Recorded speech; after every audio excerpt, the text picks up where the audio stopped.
Welcome back to creative huts. അപ്പോൾ creative ഹട്ട്സിലേക്ക് വീണ്ടും എല്ലാവർക്കും സ്വാഗതം. അപ്പോൾ ഇന്ന് ഞാൻ ഒരു ആൻറ്റിക് ബോട്ടിലാട്ടുമായിട്ടാണ് വന്നിരിക്കുന്നത്. ഒരു അടിപൊളി ലുക്കിലുള്ള ആൻറ്റിക് ബോട്ടിലാട്ട്. ഇതിൻ്റെ മോളാണ് കേട്ടോ ചെയ്തിരിക്കുന്നത്. അപ്പോൾ കൊച്ചു കുട്ടികൾക്ക് വളരെ ഭംഗിയായിട്ട് ചെയ്യാൻ പറ്റുന്ന ഒരു ബോട്ടിലാട്ടാണിത്. അപ്പോൾ എല്ലാവരും ട്രൈ ചെയ്ത് നോക്കണം. വളരെ ഈസിയാണ് കേട്ടോ. വേസ്റ്റ് മെറ്റീരിയൽസ് മാത്രം വെച്ചിട്ട് അധികം ചിലവൊന്നുമില്ല. ഒന്ന് ട്രൈ ചെയ്ത് നോക്കണം. അപ്പോൾ എങ്ങനെയാണ് ചെയ്യുന്നത് നേരെ വീഡിയോയിലേക്ക് പോയാലോ? ഒരു വീഡിയോ കാണാം.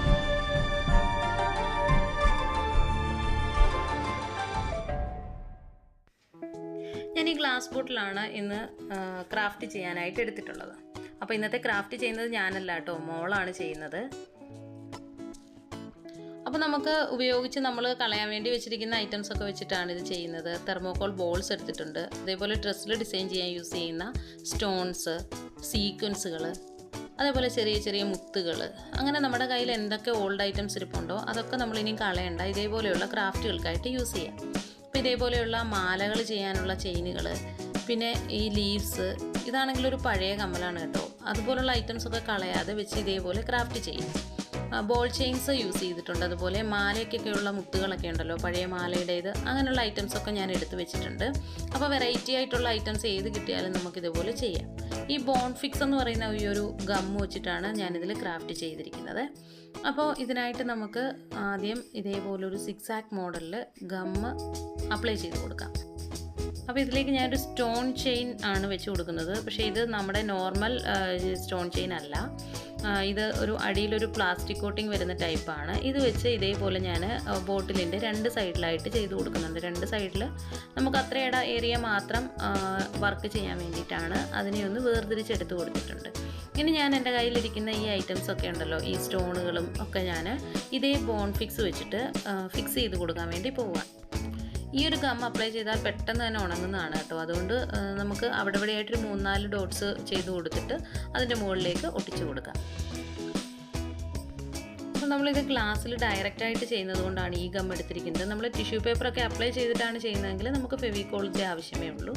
അപ്പോൾ ഇതേപോലെ ഞാൻ എൻ്റെ കയ്യിലുള്ള ഐറ്റംസൊക്കെ നമ്മുടെ ഇഷ്ടാനുസരണം ഇതേപോലെ ഒട്ടിച്ചു കൊടുക്കാം. അപ്പോൾ ഇതേപോലെ തെർമോകോൾ ബോൾസ്, ഇതെല്ലാം ഞാൻ ഇടയിലിടയിലായിട്ട് ഇങ്ങനെ ചെയ്ത് കൊടുത്തിട്ടുണ്ട്. ബോൾ ചെയിനുകളും ഒക്കെ ഇതിനിടയിലായിട്ടുള്ള ചെറിയ ചെറിയ സ്പേസുകളിൽ ചെയ്ത് കൊടുക്കാം.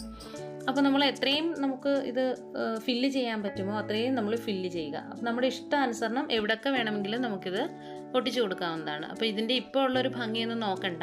ഇതിനെ അവിടെ ഇവിടെയായിട്ട് കയ്യിലുള്ള ഐറ്റംസിനെ എത്രയും നമുക്ക് ഫിക്സ് ചെയ്യാൻ പറ്റുമോ അത്രയും നമ്മൾ ഫിക്സ് ചെയ്യുക. അപ്പോൾ ഇതിനിടയിലേക്ക് ബോൾ ചെയിനൊക്കെ വെച്ച് കൊടുക്കാൻ പാടുണ്ട്. ചെറുതായിട്ട് ഗം അപ്ലൈ ചെയ്തതിന് ശേഷം ഒട്ടിച്ചു കൊടുത്താൽ മതി. ഇനി ഞാൻ 2:1 എന്ന റേഷ്യോയിൽ ഫെവിക്കോൾ എടുത്തിട്ടുണ്ട്. ഈ ഫെവിക്കോളിനെ നന്നായിട്ട് മിക്സ് ചെയ്യുക. അതിനുശേഷം ഇതിൻ്റെ ഇടയിലുള്ള ഗ്യാപ്പിൽ മാത്രം അപ്ലൈ ചെയ്യുക. അതായത് നമ്മൾ വെച്ചിരിക്കുന്ന സ്റ്റോണിൻ്റെയൊക്കെ മുകളിലേക്ക് വേണ്ട, അതിൻ്റെ ആ ഒരു ഇടയിലുള്ള ഗ്യാപ്പുകളുണ്ടല്ലോ, ആ ഗ്യാപ്പുകളിൽ മാത്രം ഫില്ല് ചെയ്യാൻ ശ്രദ്ധിക്കണം. അങ്ങനെ ചെയ്തെങ്കിൽ മാത്രമേ നല്ല പെർഫെക്റ്റ് ആയിട്ട് കിട്ടുകയുള്ളൂ. അതിൻ്റെ ആ ഒരു സ്റ്റോണിലോ അല്ലെങ്കിൽ ആ ഒരു പേഴ്സിൽ നമ്മൾ ഒട്ടിച്ചിരിക്കുന്നതിൻ്റെ മുകളിലേക്ക് വരാതെ ശ്രദ്ധിക്കുക. അപ്പോൾ ഇങ്ങനെ ഫുള്ളായിട്ട് അപ്ലൈ ചെയ്ത് എടുക്കാം. അത് ചെറിയൊരു ബ്രഷ് വെച്ചിട്ട് അപ്ലൈ ചെയ്താൽ മതി. അപ്പോൾ നല്ല ഭംഗിയായിട്ടിട്ട്, ഞാൻ കുറച്ച് വലിപ്പമുള്ളൊരു ബ്രഷ് എടുത്തത് കൊണ്ടാണ് കുറച്ചുകൂടെ വൈഡായിട്ടത് സ്പ്രെഡ് ആയിക്കൊണ്ടിരിക്കുന്നത്. ഇനി നമുക്ക് ഇതേപോലുള്ള സീക്വൻസ് എടുത്തിട്ട് ഇട്ട് കൊടുക്കാം. ജസ്റ്റ് നമ്മൾ അതിൻ്റെ മുകളിലേക്ക് ഇട്ട് കൊടുത്താൽ മതി. അത് ഉണങ്ങുന്നതിന് മുമ്പാകുമ്പോൾ വളരെ പെട്ടെന്ന് തന്നെ അതിൽ പിടിച്ചിരുന്ന് ഉണങ്ങിക്കോളും. അപ്പോൾ ഇതേപോലെ ഫുള്ളായിട്ട് ഇട്ട് കൊടുക്കുക. അപ്പോൾ താഴേക്ക് പോകുന്നത് അത്ര ബുദ്ധിമുട്ടില്ല, നമുക്കതൊന്ന് എടുക്കാവുന്നതേ ഉള്ളൂ. അപ്പോൾ നമ്മൾ അത് ശ്രദ്ധിക്കേണ്ട. ഇത് ഉണങ്ങുന്നതിന് മുമ്പായിട്ട് ഇതിൻ്റെ മുകളിലേക്ക് നമുക്ക് ഫുള്ളായിട്ട് സ്പ്രെഡ് ചെയ്ത് കൊടുക്കാൻ ശ്രദ്ധിക്കാം.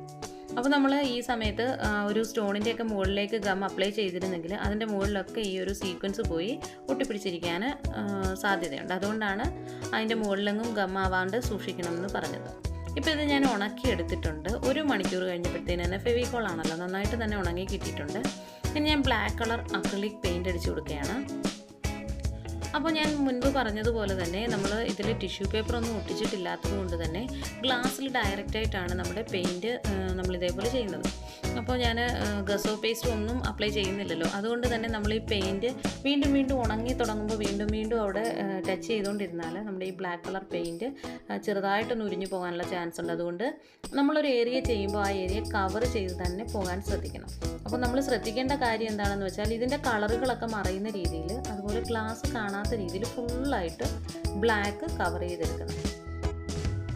അപ്പോൾ ഓരോ ഏരിയ ചെയ്യുമ്പോഴും നമ്മൾ ചെറിയൊരു ബ്രഷ് യൂസ് ചെയ്യുകയാണെങ്കിൽ അതിൻ്റെ ഇടയിലേക്കൊക്കെ, അതായത് നമ്മൾ ഈ ഒരു മുത്തുകളൊക്കെ ഒട്ടിച്ചു കൊടുത്തിരിക്കുന്നത് കാരണം അതിൻ്റെ ഇടയിലേക്കുള്ള സ്പേസിലൊക്കെ ഈ ഒരു ബ്ലാക്ക് ചെല്ലാത്ത പോലെ നമുക്ക് തോന്നും. അങ്ങനെയാണെങ്കിൽ നമ്മൾ കുറച്ചുകൂടെ ചെറിയൊരു ബ്രഷ് യൂസ് ചെയ്യുക, അതിൻ്റെ ഇടയിലേക്ക് നന്നായിട്ട് അപ്ലൈ ചെയ്ത് കൊടുത്താൽ മതി. അപ്പോൾ ഫുള്ളായിട്ട് ഗ്ലാസ് കാണരുത്, ഗ്ലാസ് കാണാത്ത വിധത്തിൽ ഫുള്ളായിട്ട് അപ്ലൈ ചെയ്തെടുക്കണം. അപ്പോൾ മാത്രമാണ് നമുക്ക് നല്ല ഭംഗിയായിട്ട് നമ്മുടെ ഫിനിഷിങ്ങിൽ കിട്ടത്തുള്ളൂ. അപ്പോൾ ഈ ഒരു സ്റ്റേജിൽ ശ്രദ്ധിക്കുക, ഇടമൊന്നും കാണാത്ത പോലെ, കളറുകളൊക്കെ അങ്ങനെ അധികം കാണാത്ത വിധത്തിൽ നമുക്ക് ഇതിൽ ബ്ലാക്ക് കളർ പെയിൻറ്റ് അടിച്ചു കൊടുക്കാം. അപ്പോൾ നമ്മൾ ഈ സ്റ്റോൺ ഒട്ടിച്ചിരിക്കുന്ന ആ ഒരു ഏരിയയിൽ നിന്ന് വെളിയിലേക്ക് പോയാലും പ്രശ്നമൊന്നുമില്ല. കാരണം ഞാൻ ഈ ബോട്ടിൽ ഫുള്ളായിട്ട് ഈ ഒരു ബ്ലാക്ക് കളർ തന്നെ അപ്ലൈ ചെയ്യാൻ വേണ്ടിയിട്ടാണ്. അതുകൊണ്ട് നമുക്ക് അവിടേക്കൊന്നും പോകുന്നൊന്നും ശ്രദ്ധിക്കേണ്ട. പിന്നെ നമ്മൾ ഇതേപോലെ പെയിൻറ്റ് കൊടുക്കുന്ന സമയത്ത് സീക്വൻസ് ഒക്കെ 1-2 ഇളകി പോകുന്നതായിട്ട് ഫീൽ ആകുന്നുണ്ട്. അതും പ്രശ്നമില്ല. നമ്മൾ ഈ ബ്ലാക്ക് കളർ കൊടുത്തെടുക്കുമ്പോൾ അതിൻ്റെ ആ ഒരു ഗ്യാപ്പൊന്നും അധികം അറിയില്ല. പോകുന്നത് നന്നായിട്ട് ഒട്ടാതെ ഇരിക്കുന്ന സീക്വൻസ് ആയിരിക്കാം വെളിയിലേക്ക് പോകുന്നത്. അപ്പോൾ ഞാൻ ആ ഒരു ഒട്ടിച്ച ഭാഗമെല്ലാം കംപ്ലീറ്റ് ആക്കിയിട്ടുണ്ട്. ഇനി ഗ്ലാസിൻ്റെ ബാക്ക് സൈഡും ഫുള്ളായിട്ട് ഞാൻ ആ ഒരു ബ്ലാക്ക് കളർ പെയിൻറ്റ് കൊടുത്തെടുക്കുകയാണ്. അപ്പോൾ ഈ ബാക്കിലും കൊടുക്കുമ്പോൾ നമ്മൾ ഈ വർക്ക് ഒന്നും ചെയ്യാത്ത പ്ലെയിൻ ആയിട്ടുള്ള പോർഷനിൽ കൊടുക്കുമ്പോൾ ശ്രദ്ധിക്കേണ്ടത്, ആദ്യം പറഞ്ഞ പോലെ തന്നെ ഒരു തവണ പെയിൻറ്റ് കൊടുത്തിട്ട് രണ്ടാമത് അതൊന്ന് ഉണങ്ങിയതിന് ശേഷം ഒരു കൊട്ടുകൂടെ കൊടുക്കാനിരുന്നാൽ നമുക്ക് ആ ഒരു പെയിൻറ്റ് ചെറുതായിട്ടൊന്ന് ഒടിഞ്ഞു വരുന്ന ഒരു ഫീൽ ഉണ്ടാകും. അതുകൊണ്ട് നമ്മൾ കൊടുക്കുന്ന സമയത്ത് തന്നെ കംപ്ലീറ്റ് ആയിട്ട് കൊടുക്കാൻ ശ്രദ്ധിക്കുക. അപ്പോൾ ഞാനിപ്പോൾ ഏകദേശം കംപ്ലീറ്റ് ആക്കി എടുത്തിട്ടുണ്ട്. ഇനി നമുക്ക് ഇതിൻ്റെ ഇടയിലൊക്കെ ഇങ്ങനെ ഗ്ലാസ് കാണുന്നതോ അല്ലെങ്കിൽ ആ ഒരു ഇത് കാണുന്ന പോർഷൻസ് ഉണ്ടോ എന്ന് നോക്കാം. 1 അവറിന് ശേഷം ഞാനിതേപോലെ ഉണക്കി എടുത്തിട്ടുണ്ട്. ഇനി നമുക്ക് അടുത്ത വർക്ക് ഇതിൽ ചെയ്യാം. അതിനായിട്ട് ഞാൻ ഗോൾഡൻ കളറും കോപ്പർ കളറും മെറ്റാലിക് ഷെയ്ഡ്സാണ് എടുത്തിരിക്കുന്നത്. അപ്പോൾ ഈ കോപ്പർ കളറിനെ ഞാൻ ആദ്യം എൻ്റെ കയ്യിലേക്ക് ലൈറ്റായിട്ടൊന്ന് സ്പ്രെഡ് ചെയ്യുകയാണ്. കൈ വെച്ച് തന്നെയാണ് ചെയ്യുന്നത്.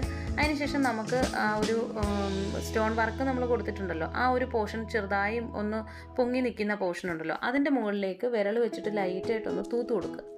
തൂത്ത് കൊടുക്കുമ്പോൾ അതിൻ്റെ ആ ഒരു പൊങ്ങി നിൽക്കുന്ന പോർഷനിലെല്ലാം തന്നെ ആ ഒരു മെറ്റാലിക് ഷെയ്ഡ് ഒന്ന് അപ്ലൈ ആകും. എന്നാൽ ബ്ലാക്ക് കളർ അതിൻ്റെ അകത്ത് കാണുകയും ചെയ്യും. അപ്പം ആ ഒരു ഫിനിഷാണ് നമുക്ക് വേണ്ടുന്നത്.